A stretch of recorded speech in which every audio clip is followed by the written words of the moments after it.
आज आपल्याला करायची आहे शापूची भाजी. तर इथे शापूची भाजी हिरवीगार छानपैकी अशी आणलेली आहे. तर आता ही ना कट करून घेऊया.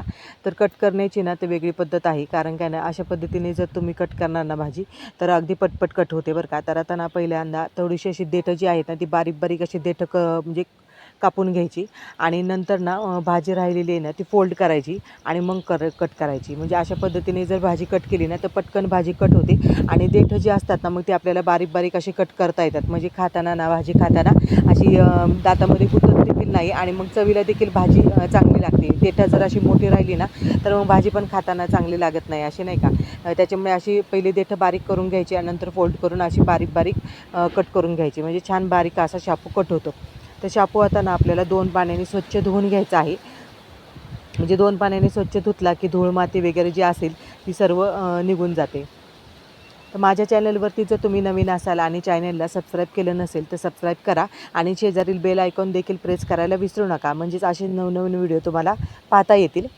तर आता मग शापू ना चांगला असा आपण 2 पाण्याने आता धुवून घेतलेला आहे. आता ना भाजी असे चांगली निथळून घेऊया, म्हणजे जास्तीचं पाणी राहणार नाही. तर भाजी ना अशा हाताने पिळून घ्यायची किंवा ताटामध्ये ना थोडीशी वरच्या बाजूने असे ताट जर ठेवलं तर निथळले तर ते पाणी खाली जातं सगळं. तसं केलं तरी चालेल.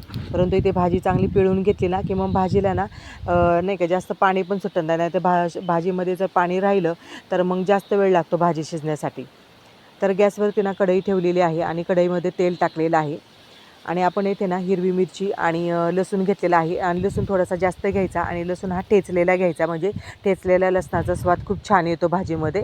तर आता लसूण आपण टाकलेला आहे आणि हिरवी मिरची चांगली अशी ना परतून घ्यायची. म्हणजे लसूण ना थोडासा असा नाही का तळला गेला पाहिजे. तर आता ना शापू आपण टाकून घेऊया. तर शापू ना एकाच वेळेस टाकायचा नाही आहे, कारण काय कढईमध्ये जरी म्हणजे शापू जरी एवढा दिसत म्हणजे जास्त दिसत असला ना तर भाजी खूप कमी होते, परंतु परतताना ना ती एकाच वेळेस परतता येत नाही. त्याच्यामुळे 2 टप्प्यामध्ये आपण भाजी थोडीशी परतून घेणार आहोत. तर हे पहा, पहिल्या टप्प्यामध्ये ना भाजी थोडीशी वाफवली ना म्हणजे कढईमध्ये जागा देखील राहते आणि नंतर मग व्यवस्थित परतता देखील येते आपल्याला. तर भाजी ना आता ही चांगली परतून आपल्याला घ्यायची आहे आणि भाजीला ना आता टाकले की म्हणजे लगेच मिठाचा वापर आपल्याला इथे करायचा नाही, कारण काय भाजी असं दिसताना कढईमध्ये जास्त दिसते आणि लगेचच्या लगेच जर आपण मीठ टाकलं त्यामध्ये तर मग मिठाचा अंदाज चुकू शकतो. म्हणजे भाजी थोडीशी खारटसर होऊ शकते. त्याच्यामुळे भाजी ही ना पहिल्यांदा परतून घ्यायची. म्हणजे कोणतीही पालेभाजी ना पहिल्यांदा चांगल्या अशा परतून घ्यायच्या. तर इथे ना मूग डाळ मी भिजत ठेवली होती, एक 15 मिनटं झाले आणि जास्त पण नाही भिजवायची, कारण की वाफेमध्ये मूग डाळ ही पटकन शिजली जाते. तर भाजी ही परतून घेतल्या त्याच्यानंतर थोडीशी कमी झाली, त्याच्यानंतर मूग डाळ टाकली आपण आणि मूग डाळ टाकल्याच्या नंतर लगेच आपल्याला झाकण ठेवायचं आहे. म्हणजे वाफेमध्ये मूग डाळ देखील ही शिजली जाते. आता मूग डाळ ना एक 5 मिनटं मंद आचेवरतीच छानपैकी अशी वाफवली आहे बघा. आणि आता परतून घेऊया आपण पुन्हा एकदा भाजी. आणि पहा कढई भरून अशी भाजी दिसत होती परतून घेतल्याच्या नंतर आणि वाफ काढल्याच्या नंतर भाजी ही खूप कमी होते आणि आपण ना पाणी चांगलं निथळून घेतलं होतं ना, त्याच्यामुळे भाजीमध्ये पाणी अजिबात राहत नाही. आता फक्त ना आपल्याला चवीनुसार यामध्ये मीठ टाकून घ्यायचं आणि ह्या मिठाच्याच पाण्यामध्ये ना ही भाजी शिजली जाते. त्याच्यामुळे भाजी शिजायला देखील जास्त वेळ लागत नाही.